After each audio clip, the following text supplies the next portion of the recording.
신입생 여러분, 안녕하십니까? 신입생 세미나 제 5주 강의를 시작하도록 하겠습니다. 이번 주에는 먼저 그 광산업에 대해서 좀 소개하는 시간을 가지려고 합니다. 여러분들이 광기술공학과를 졸업하고 나서 이제 취업, 전공과 관련해서 취업을 한다. 그러면 많은 사람들이 이제 광산업과 관련되어 있는 그런 회사에 취업을 할 텐데 어떤 것들이 광산업의 범주에 속하는 것인지, 광산업에서는 어떤 그 제품들, 광 관련되어 있는 제품들을 만들고 있고 개발하고 있는 것인지, 그런 이야기를 좀 해드리려고 하고요. 그리고 그 이번 주에는 MBTI 성격 유형 검사라고, 여러분들 그 신입생들, 우리 학과 관련되어 있는 신입생들은 모두 다 이 성격 유형 검사를 온라인으로 이제 실시하려고 우리 교수님들이 이제 대학 본부에 신청을 해놨습니다. 그래서 여러분들이 이 성격 유형 검사를 그 받게 될 예정이거든요. 그래서 그 어떻게 해야 하는 것인지, 그 실시할 내용들에 대해서 안내해 드리겠습니다. 그리고 이번 주 그 과제로는 MBTI 성격 유형 검사를 받는 것을 과제로 내드릴 예정입니다. 먼저 그 광산업에 대해서 살펴보겠습니다. 광산업의 특징과 중요성에 대해서 하나하나 한번 그 살펴봤으면 좋겠는데요. 먼저 광산업의 정의입니다. 광산업이란, 광산업은 뭐 여러분들도 그 광이란 말 자체가 빛이라는 의미를 갖고 있기 때문에 어떤 뜻인지 막연하게라도 알고 있을 것 같은데, 자, 빛이 가지고 있는 성질을 활용해 각종 첨단 제품을 생산 판매하는 산업이다. 이렇게 광산업을 정의할 수가 있습니다. 그 예전에는 자연광을 포함해서, 자연광이란 거는 가장 쉬운 예가 태양광 같은 거겠죠. 자연광을 포함해 다양한 성질의 빛을 만들고 제어하여 활용하는 것으로서, 전통적으로는 광학 및 광원, 그러니까 조명기기죠, 이런 분야에 국한되었으나 1960년대 레이저가 발명된 이후 광전자, 초정밀 계측, 의료기기 등으로 그 광산업의 영역이 확장되고 있습니다. 광산업은 빛을 특정 에너지와 운동을 가지는 입자로 취급하는 포톤의 성질을 이용하기 때문에, 이제 포톤이라는 말을 많이 쓰는데, 우리가 이제 전자란 말 많이 들어봤죠. 전자공학 할 때 전자는 뭐예요? 일렉트론이죠. 전자공학에서는 일렉트론을 다룬다 한다면 광기술공학에서는 포톤을 다룬다, 이렇게 생각하시면 됩니다. 그래서 포톤의 성질을 이용하기 때문에 기술적인 용어로는 광자기술 또는 광기술, 즉 포토닉스 산업이라 부르기도 합니다. 우리 학과의 영문명이 포토닉 엔지니어링이죠. 거기서 나오는 이 광자기술, 광기술, 포토닉스란 말이 그런 말입니다. 빛은 에너지를 갖고 있을 뿐 아니라 파동성, 입자성이 있어 이를 통해 정보를 전송하여 광통신이 구현되고 있고, 정보의 저장 및 변환, 재료의 가공, 측정 등의 용도로 사용할 수가 있습니다. 광산업은 20세기 중반까지 주로 자연광을 제어하는 분야인 렌즈, 망원경, 현미경, 사진기 등 광학기기류 중심으로 전개되다가 1960년대에 미국에서 레이저가 발명되면서 본격적으로 발전하기 시작하였음. 그러니까 레이저라는 것의 발명이 얼마나 그 광산업과 관련해서 큰 영향을 주었는지 아실 수 있겠죠. 그 이후 반도체 레이저, LED 등 세기와 파장대가 조절되는 광원이 개발되고, 이러한 광원의 특성에 맞게 응용 분야의 개척이 이루어지면서 광산업이 비약적으로 발전됨. 여기서도 설명이 되어 있지만 광산업의 어떤 발전에 있어서 아주 중요한 계기가 되는 것이 바로 광원의 발전입니다. 그래서 우리 학과에서도 레이저, LED, 관련돼 있는 광원과 관련된 연구 교육도 활발하게 이루어지고 있습니다. 그리고 광산업의 발전 없이는 미래 정보화 사회의 실현이 불가능할 정도로 그 중요성은 매우 높음. 광 관련되어 있는 기술이 들어가야 지금은 첨단 기술이 됩니다. 여러분들이 생각하고 있는 모든 전자 제품들, 예를 들면 스마트폰, TV, 컴퓨터, 모든 제품에 광과 관련되어 있는 것이 들어가지 않는 게 없습니다. 광이 들어가야 첨단 제품이 된다. 미래 정보화 사회에 있어서 가장 핵심이 되는 기술이 광기술이다. 이렇게 이야기할 수가 있습니다. 광산업은 아이디어 및 기술력의 비중이 크며 원자재와 인건비 부담이 적은 지식 기반형 산업이다. 자, 공해 발생이 적은 환경 친화형 산업이며 타 산업에 비해 기술 변화가 빠르다. 따라서 기술 인력의 질과 수준이 산업 경쟁력을 좌우하는 전형적인 기술 집약적 산업이며 원재료나 인건비의 비중이 낮다. 그러니까 기술 집약적이고 원재료, 인건비 이런 것이 중요한 것이 아니기 때문에 우리나라와 같이 최고급의 두뇌를 갖고 있는 그런 기술자들이 있는 나라에서 아주 육성하기에 아주 적합한 그런 산업이 광산업이 되겠습니다. 이와 함께 정보통신 산업의 핵심이자 생명기술, 나노기술, 환경기술 등 미래 유망 분야와 국방, 생산 가공 및 측정 등 다양한 분야의 기반을 이루고 있으며 인류의 복지 증진과 지구 환경에 기여하는 국가의 공통 자산이자 많은 산업의 기반 산업이다. 우리가 이제 BT란 말 많이 쓰죠. 생명기술, 나노테크놀로지, 나노기술, 그다음에 ET, 환경기술, 이런 것과 융합해서 아주 훌륭한 성과를 내고 있는 그런 기술입니다. 그리고 광산업은 특히 기초기술과 고급 인력을 근간으로 하는 연구개발이 중시되는 기술 집약적 산업이다.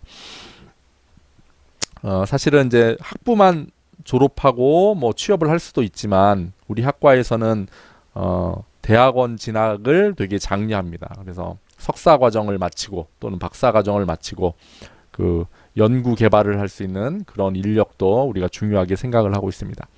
고도의 정보화 및 고부가가치 창출 산업이다. 그리고 공해를 유발시키지 않는 친환경적 산업이다. 그리고 R&D가 집중되는 집약형 산업이다. 타 산업 분야와의 융합, 신산업 창출이 가능한 산업이다. 그리고 제품의 기술 라이프 사이클이 짧은 시장 특성을 갖고 있는 산업이다. 이렇게 이야기할 수가 있고요. 그리고 타 산업에 비해 라이프 사이클이 짧아 새로운 기술의 창출이 끊임없이 이루어져야 하며 단기간 내에 후발국이 선진국을 추월할 수 없는 산업으로 장기적 계획과 투자가 요구된다는 특징을 갖고 있다.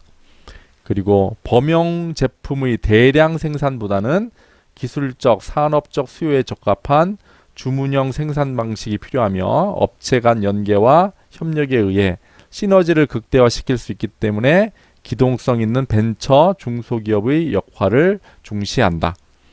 광산업은 물리학, 광학, 화학 등 다양한 자연과학 분야와 전자공학, 기계공학, 재료공학, 화학공학 등의 응용기술 분야에 원천적으로 기반을 두고 있다.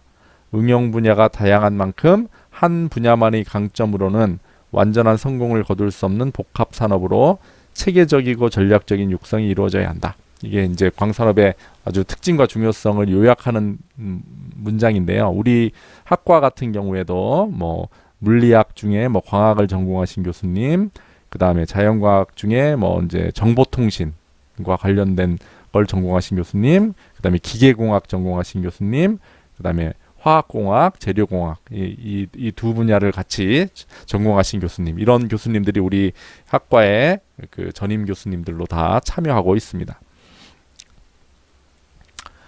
과거에는 이 군수산업형 그런 것 중심의 산업이었다면 현재는 광통신, 광원, 광정보, 광정밀, 광소재, 이런 것과 관련되어 있는 뭐 광학 소재 뭐 이런 것과 관련되어 있는 그 광산업형 그런 기술로 지금 광산업이 발전되고 있습니다. 근데 이제 점점 융복합 관련되어 있는 이런 산업이 중요해지고 있고요. 광산업이 이 융복합 산업의 중심으로 그 주목을 받고 있습니다. 그래서 광과 IT, NT, 의료, 농업, 뭐 조선 에너지, 환경, 국방 이런 것과 합쳐졌을 때 더 큰 시너지를 낼 수 있는 것으로 생각이 되고 있고, 그런 융합을 위해서 융복합을 위해서 많은 재원이 그리고 연구 개발비, 뭐 기술 개발비 이런 것들이 투자되고 있습니다. 광산업 중에 몇 가지 뭐 중요한 산업들에 대해서 간략히 좀 살펴보려고 하는데요. 먼저 그 광통신에 대해서 살펴보도록 하겠습니다. 광통신은 코어 클래드 또는 코어 클래딩 이렇게 얘기하는데, 코어와 클래딩으로 구성된 광섬유를 통해 레이저 빛의 전반사를 이용하여 정보를 주고받는 통신 방식을 우리가 광통신이라고 합니다. 그 코어 부분은 굴절률이 높고요. 그 다음에 클래딩 굴절률이 낮은데, 이렇게 이루어진 광섬유를 통해서 빛 신호를 주고받는 통신 방식으로 1970년대에 실용화되었습니다. 광통신 그 송신용 단말기에는 전기 신호를 빛 신호로 변환 후 광섬유를 통해 전송이 되고요. 그리고 수신기 단말기에는 빛 신호를 다시 전기 신호로 변환합니다. 그래서 그 전기 신호를 빛으로 바꾸는 이 부분도 기술이 들어가는 것이고요. 그 다음에 빛을 다시 전기 신호로 바꾸는 이 부분도 광 기술이 들어갑니다. 당연히 전송되는 광섬유도 광 기술이고요. 전기 신호를 빛으로 변환하는 데는 레이저 다이오드를 이용하고, 빛 신호를 전기 신호로 바꿀 때는 광전 다이오드 등의 광전 소자를 이용합니다. 그래서 광통신 분야는 전부 다 광 기술과 관련되어 있는 그런 요소 기술들을 포함하고 있습니다. 우리 학과에서는 3학년 1학기 때 광통신공학, 그다음에 3학년 2학기 때 광전자공학, 이 과목에서 광통신 관련되어 있는 내용을 집중적으로 배우고 있습니다. 이게 이제 광통신의 원리를 그림으로 보여주는 건데요. 자, 발신자가 송신기를 통해 신호를 보내면 광섬유를 통해 전달되고, 수신기로 전달되고, 수신기에서 이제 수신자가 음성이나 영상 정보를 받을 수 있게 되어 있는 거죠. 그래서 음성이나 영상 정보는 보통 전기 신호로 만들어집니다. 그러면 전기 신호를 빛으로 변환하고요. 이게 이제 발신기가 되는 거죠. 레이저나 발광 다이오드를 이용하고 내부 전반사를 통해 광섬유로 전송이 되고, 이제 수신기에서 이제 광검출기가 수신을 합니다. 그러면 이 수신된 광검출기 신호가 이제 전기 신호로 이제 사람에게 다시 그 뭐 스피커나 아니면은 영상 정보 장치 단말기를 통해서 사람한테 그 전달이 되는 그런 구조를 갖고 있습니다. 광통신의 장점은 전송 손실이 극히 낮아서 뭐 수십에서 수백 킬로미터의 거리를 중계기 없이도 전송 가능하며 아주 경제적입니다. 그리고 외부로부터 도청이 불가능하고요. 대용량 전송이 가능하고, 그리고 고도의 신뢰성이 요구되는 중계 회선, 가입자 회선, 해저 케이블 등 현대통신에 아주 적합합니다. 그래서 지금은 뭐 광통신이 통신의 아주 주력인 것이죠. 그래서 여러 가지 여기 광통신 관련되어 있는 주요 제품들을 정리해 놓았습니다. 광통신 관련해서 지금은 이제 뭐 5G 시대에 광통신 관련해서 아주 많은 제품들이 뭐 광주에서도 개발이 되고 있고요. 아주 광통신 관련되어 있는 중요한 회사들이 광주의 광산업단지에도 위치해 있습니다.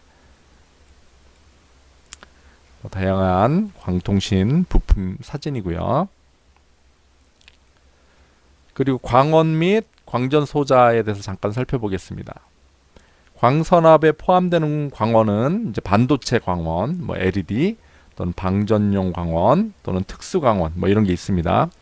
이제 LED는 이제 Light Emitting Diode, 이거의 이제 머리 글자로 빛을 발생시키는 그런 반도체 소자를 의미합니다. 많이 들어봤죠, LED는. 그리고 방전광원은 이제 봉입가스나 금속 증기 또는 여러 종류의 혼합물 속에서 방전으로 발생되는 빛을 이용하는 광원, 이런 걸 말합니다. 그래서 뭐 아크램프, 글로우램프, 형광램프 이런 것들이 방전광원이고요. 그리고 특수광원으로는 이제 OLED 같은 것, 유기발광 다이오드, 생물 발광 램프, 광섬유 조명 시스템 뭐 이런 것들을 특수광원이라고 이야기합니다. 지금은 이제 OLED 관련돼 있는 디스플레이 제품들이 아주 많이 만들어지고 있죠. 그리고 광전 소자란, 여기 광이란 말은 빛이란 얘기고 전이란 말은 전자란 얘기입니다. 그러니까 빛을 전자로 바꾸는, 전자 신호로 바꾸는 소자다 이런 얘기입니다. 광전 소자는 가장 대표적인 게 태양 전지죠. 그래서 태양광을 반도체의 성질을 이용하여 전기 에너지로 변화시키는 장치로 대면적 PN 접합 다이오드로 이루어져 있다. 뭐 태양 전지 설명이고요. 그래서 관련된 교과목으로는 우리 2학년 2학기 때 광 반도체 개론이라는 과목이 있고요. 그다음에 3학년 1학기 때 반도체 방막광학, 3학년 2학기 때 반도체 공정, 이런 교과목에서 이 광원 및 광전 소자 관련되어 있는 내용을 집중적으로 배우고 있습니다. 그리고 이제 LED의 장점으로는 여러분들 이걸 알아두면 참 그 광기술을 전공하는 입장에서 도움이 많이 됩니다. 광 변환 효율이 높기 때문에 소비 전력이 매우 적다. 그리고 크기가 작기 때문에 소형화, 박형화, 경량화가 가능하다. 그 다음에 수명이 길다. 그 다음에 점등, 소등 속도가 빠르다. 그 다음에 가스 필라멘트가 없기 때문에 충격에 강하고 안전하며 친환경적이다. 뭐 이런 장점이 있고요. 태양전지는 여러분들이 뭐 장점을 잘 알고 있을 텐데 석유, 석탄 등 화석 연료 자원은 한계가 있지만 태양광 에너지는 반영구적이며 연료비가 필요 없다. 그리고 환경을 오염시키는 배기가스와 유해 물질이 발생하지 않고 소음이 없다. 그리고 전자계산기의 전원과 같은 소규모로부터 1000kW 이상의 대규모 전력을 발전 시스템에 이르기까지 다양한 규모의 발전에 모두 응용 가능하다. 그리고 경제성과 편리성을 갖고 있다. 뭐 이런 장점들이 있습니다. 그래서 뭐 여기 이제 사진에서 보여주는 것이 LED, 뭐 그다음에 태양광, 뭐 이런 거 관련되어 있는 광원 및 광전 소자 제품 사진이고요. 그다음에 광정밀 기기에 대해서 간략히 살펴보겠습니다. 이제 광정밀 기기란 의료, 산업, 연구용으로 사용되는 레이저 기기, 그다음에 의료, 산업용 광 계측 기기 또는 센서 기기, 뭐 이런 것들을 우리가 광정밀 기기라고 합니다. 그래서 뭐 제품으로는 치과용, 수술용, 피부 치료용 레이저 기기, 그다음에 뭐 산업용으로 사용되는 이런 레이저 기기, 뭐 이런 것들이 있고요. 그다음에 뭐 내시경, 검안기, 뭐 OTDR, 그다음에 뭐 광섬유를 이용한 이런 센서들, 분광기, 분석기, 뭐 각종 센서, 광을 이용한 센서들, 뭐 이런 것들이 있고요. 여러분들이 이거 관련돼서는 3학년 1학기 때 레이저 공학, 그다음에 또 3학년 1학기 때 정밀 광계측, 3학년 2학기 때 센서 공학, 그리고 3학년 2학기 때 첨단 레이저 가공학, 이런 교과목에서 광정밀 기기 관련되어 있는 내용을 집중적으로 배우실 수 있습니다. 그리고 그 광소재 관련된 거는요. 광소재란 빛을 생성하거나 전달하는 데 소요되는 재료나 광소재 부분품을 이야기한다.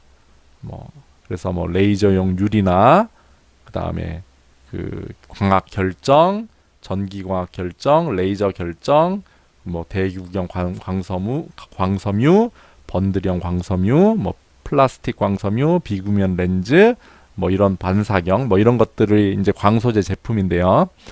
여러분들이 3학년 1학기 때 광전자공학 실험, 3학년 2학기 때 또 광전자공학 실험 2, 이 과목들에서 광소재 관련되어 있는 것들을 예를 들어 광섬유 또는 뭐 렌즈 이런 것들을 직접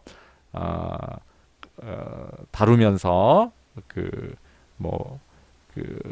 렌즈 또는 반사경을 실제로 만들어 보기도 하고요. 그다음에 광섬유 융착 같은 것도 실제로 해보기도 하고요. 광소재 관련되어 있는 여러 가지 실험들을 이런 과목을 통해서 실제로 그 실험을 수행하시게 됩니다.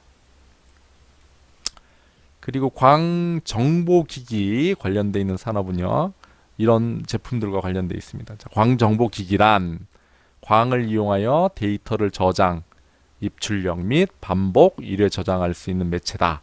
데이터 등의 영상을 이용하여 표시하는 기기다. 뭐 이런 것들을 광정보기기라고 하는데요. 여기 보면 뭐 여러 가지 광정보기기들을 이야기해놨죠. 일종의 뭐 디스플레이 뭐 이렇게 생각하시면 됩니다. 그죠? 디스플레이. 그래서 관련 과목으로는 우리가 2학년 1학기 때 기하광학, 2학년 2학기 때 파동광학, 그 다음에 3학년 1학기 때 결산광학 시스템 설계, 그 다음에 3학년 2학기 때 조명광학 시스템 설계, 이런 교과목에서 광정보기기를 어떻게 설계하고 그 다음에 그 동작을 어떻게 이해하고 할 수 있는지, 그런 것들과 관련되어 있는 내용들을 배웁니다. 그리고 이제 광학기기는요, 렌즈 등 광소재를 이용하여 관측하는 기기, 또는 광을 이용하여 영상을 기록하거나 재생하는 기기, 이런 것들을 뜻한다 하는데요. 뭐 망원경, 현미경, 캠코더, 디지털 카메라, CD 플레이어, 뭐 스캐너, 뭐 이런 것들이 여기에 해당됩니다. 이것도 아까 그 좀 전에 이야기했던 과목 좀 전에 이야기했던 우리 광정보기기하고 거의 유사하죠. 그래서 기하광학, 파동광학, 결산광학 시스템 설계, 조명광학 시스템 설계에서 광학기기 관련해서도 공부하게 됩니다. 광산업진흥회 홍보 동영상을 잠깐 시청하고 이야기를 이어가도록 하겠습니다.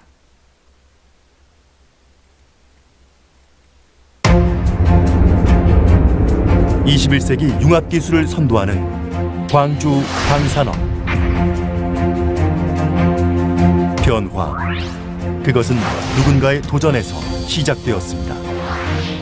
수많은 도전과 역경은 세상에 필요한 가치를 만들고 그 혁신의 시간들이 모여 또 다른 내일의 빛을 열어갑니다. 광기술에서 비롯된 광주의 빛, 광주 광산업은 그렇게 새로운 도전과 혁신의 길을 밝혀 태동되기 시작했습니다. 인류, 불을 발견하고 빛을 꿈꾸다. 18세기 미국의 오일 램프와 유럽의 가스 등, 1879년 에디슨의 백열 전구, 1938년 형광등 개발, 1960년대 LED 개발. 우리의 삶이 있는 곳, 꿈이 있는 곳이라면 어디든 광산업이 함께했습니다. 광산업은 광기술을 중심으로 광통신, 광계측, 광정보 등의 부품 및 소재, 장비 시스템을 포괄하는 산업으로 우리 일상에 크고 작은 영향을 주며 정보혁명을 거듭해왔습니다. 또한 LED, 조선, 의료, 자동차, 농업 등 산업 전반에 활용되었으며 가정, 병원, 우주, 항공, 군사 분야와 더불어 IT가 접목된 광융합 분야까지 우리 생활의 광산업은 생활 속 깊은 곳까지 파고들어 있습니다.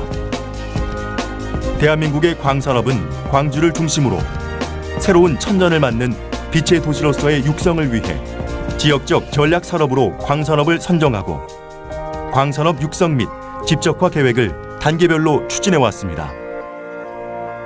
광산업 육성 및 집적화 계획은 첫째, 지역 전략 진흥 사업을 통해 광산업 집적화 단지 조성 및 광기반 융합 산업을 육성하고, 둘째, 광역 경제권 선도 사업을 통해 광융합 복합 산업을 육성시켰으며, 셋째, 국가 직접 지원 개별 사업 추진을 통해 광주를 글로벌 광산업의 중심지로 만드는 것입니다. 이러한 과감한 광주 광산업의 지원과 창의적인 육성 정책은 대한민국 광산업 도시로서의 눈부신 성과와 연결되어 매출액과 고용 인원, 기업 수가 비약적으로 증가하고 정부의 지역산업 발전 평가에서 성공 사례로 꼽히는 등 기술과 인력, 경제 효과를 조화롭게 발전시켰습니다.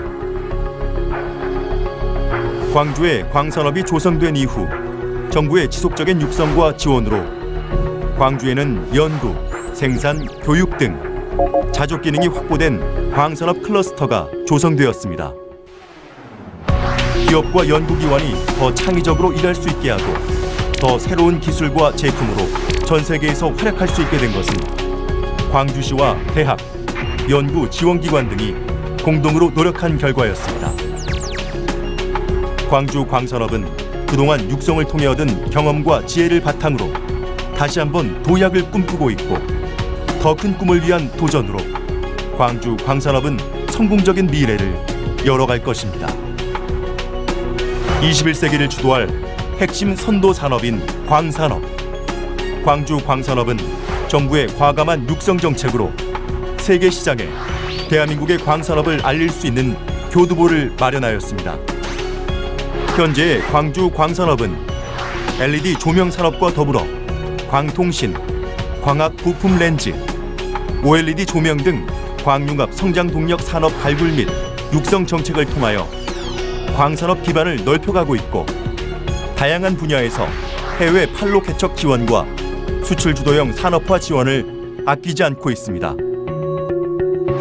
우리 광주는 역사 속에 늘 생명의 빛을 발해왔습니다.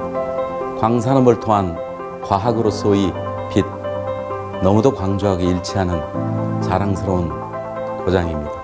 광주 광산업은 이제 제도약의 시기에 접어들었습니다. 참신한 아이디어와 기술력으로 틈새 시장을 개척하고 앞으로 진행될 광주 자동차 산업밸리 육성 사업을 광기술과 융합한다면 광산업의 제도약은 물론 광산업과 연계된 광주의 자동차 산업 발전에도 큰 도움이 될 것이라고 기대하고 있습니다. 세계 3대 광산업 강국 도약, 글로벌 광산업 허브 구축, 창조와 혁신으로 기업의 성공과 세계시장 개척을 이뤄내고 새로운 가치를 창조해가며 글로벌 광산업의 리더가 되었습니다. 빛이 있는 곳에 광주 광산업이 있습니다. 광산업이 있는 곳이 미래의 시작입니다. 21세기 융합기술을 선도하는 광주 광산업. 광주 광산업이 미래 정부와 사회를 만들어갑니다.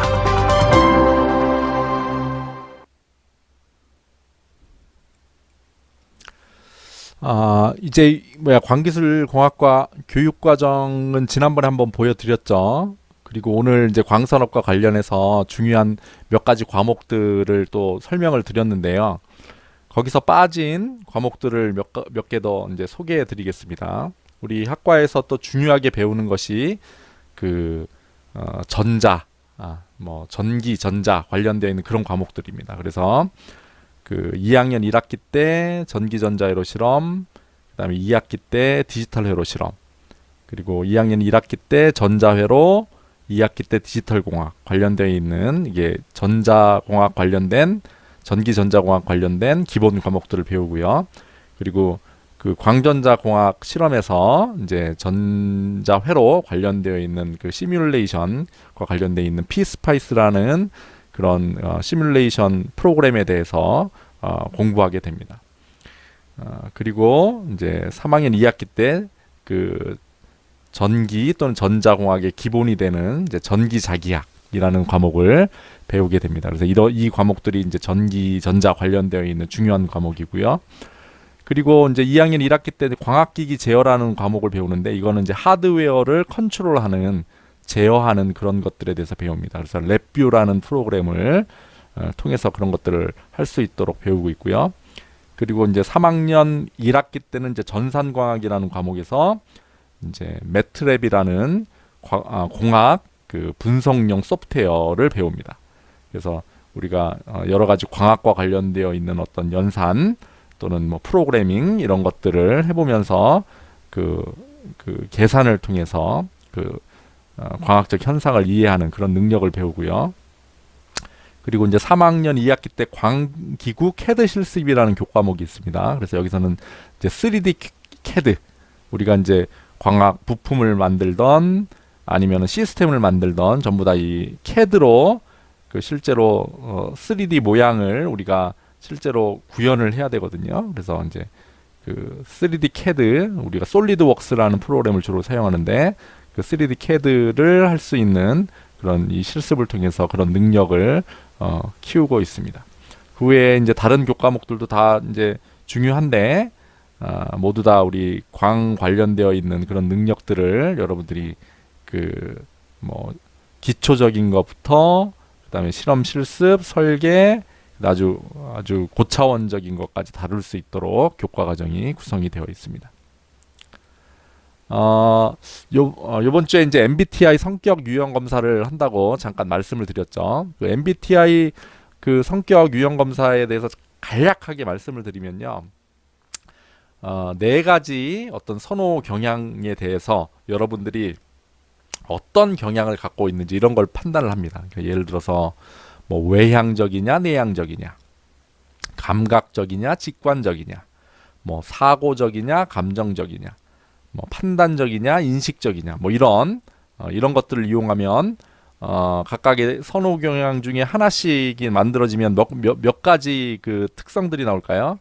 16가지 이제 성격 유형이 만들어지겠죠. 그래서 이제 여러분들이 이 16가지 성격 유형 중에 어디에 해당하는지 이런 것들을 그 검사를 통해 알아내고, 그리고 이제 이런 심리적 선호 경향을 파악해서 여러분들 성격의 장점, 그다음에 보완해야 될 점 이런 것들을 탐색함으로써 여러분들 자신과 그다음에 타인에 대한 이해를 높여주는 뭐 그런 목적을 갖고 이제 실행하는 겁니다. 그래서 여러분들이 다 저 이메일을 알려줬죠. 그래서 그 여러분들 그 이메일 주소로 온라인 코드가 발송이 될 겁니다. 그 예정은 그 수요일 날, 그러니까 4월 15일 날 발송하도록 요청을 해놨는데, 어쨌든 그 온라인 코드가 발생이 되면 그러면 이런 이메일이 여러분들한테 갈 겁니다. 그러면 여기에 인증키가 여러분들 고유한 인증키가 여러분들에게 발송이 될 겁니다. 이메일로. 그럼 이 인증키를 복사해서 그 온라인 검사 그 센터 그쪽에 그 여기 URL이 보이죠? 그쪽을 접속을 해서 그 인증키를 입력을 해주면 됩니다. 그래서 온라인 심리 검사 센터로 방문하셔서 여기 상단에 인증키를 입력하시면 됩니다. 그런 다음에 본인 확인 및 오리엔테이션 후 심리 검사를 실시합니다. 그래서 여러분 본인 확인 단계에 보면 이름, 이메일 주소 이런 거를 입력하게 되어 있고요. 그다음에 이제 심리 검사를 그 다음에 실시하는데 한 3-40분 정도 오리엔테이션 후에 실시하게 됩니다. MBTI 또 스트롱 검사 두 개 중에 하나를 신청할 수 있게 되어 있었는데 우리 과에서는 이제 MBTI 요거를 신청을 했습니다. 그래서 여러분들 MBTI 성격 유형 검사를 하실 거고요. 그래서 심리 검사가 이제 완료가 되면 여러분들에게 이제 그 뭐 심리 검사 완료 메시지가 이렇게 전달이 될 겁니다. 그래서 그 검사 결과는 오프라인으로 이제 그 해석에 대한 내용을 이제 전달받을 건데요. 지금 예상은 5월 27일 날 이때쯤이면 뭐 대면 강의가 가능하지 않을까 예상해서 제가 5월 27일로 일단 잡아놨는데 5월 27일 날 신입생 세미나 시간에 그때 수업 시간에 여러분들에 대한 심리 검사 결과에 대해서 그 해석하는 법 이런 것들에 관련해서는 그 우리 학교 직원 선생님 이 검사를 여러분들 담당하시는 그런 전문가 선생님께서 오셔서 해석을 해드릴 그럴 예정입니다. 그래서 이제 그 검사를 완료하시고 요걸로 이제 과제 제출을 받으려고 그래요. 그래서 MBTI 성격 검사 유형 완료 후 뭐 완료 화면을 캡처하거나 사진을 찍어서 사이버 강의실 해당 과제에 제출을 해주시면 됩니다.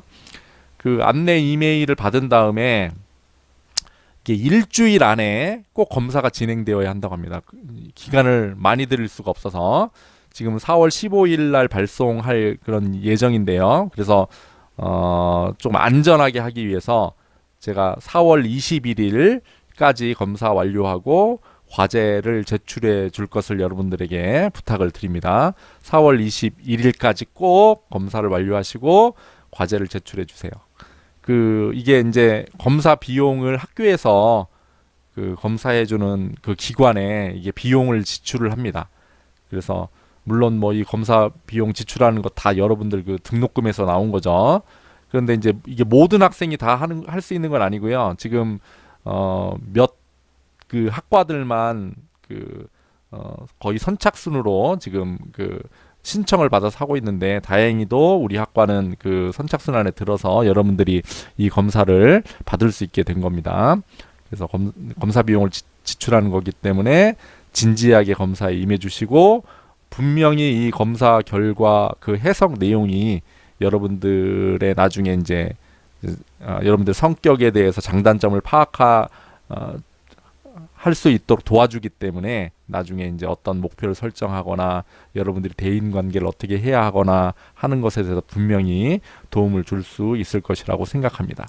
꼭 4월 21일 화요일까지 검사를 마치시고 검사 완료 화면을 캡처하셔서 사이버 강의실에 제출해 주시기를 부탁드립니다. 자, 뭐 한번 이 구호를 한번 외쳐볼까요? 자, 빛으로, 세계로, 미래로. 바로 21세기 대한민국 광산업의 주인공은 여러분들입니다. 네, 수고하셨습니다.